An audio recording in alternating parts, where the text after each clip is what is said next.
Hello friend नमस्कार मु आपन को Odisha study tube YouTube channel को स्वागत करुच्ची। आसतु आज एक नुआ जॉब रिलेटेड वीडियो उपर आम आलोचना करवा। ओडिशा पुलिस एसआई को नहीं एक बड़ अपडेट आसी। आप जदि आम चैनल को प्रथम थर आसते तेज चैनल को सब्सक्राइब करने। तो देखो नोटिफिकेशन टी केबर ना 2/8/2025 from chairman OPRB Bhubaneswar to DCSP UPDB BSR Cuttack all SSP of Odisha except SP Kotak.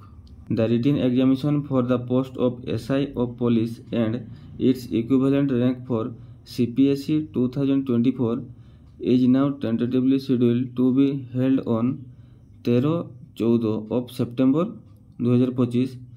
In this regard, fresh applications are being invited. WFF 6/2025 for 10 days with age relaxation for which advertisement has been published in Odisha Police website.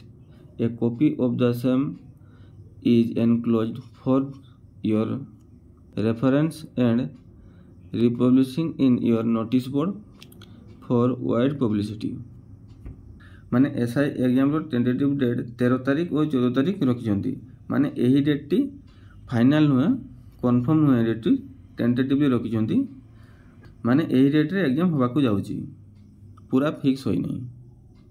आशा करछि वीडियोटी आपनको भल लागिथो। Video जदि भल लागिथो video को like एवं channel को subscribe करबा जमा भूलिबेनी। जय जय।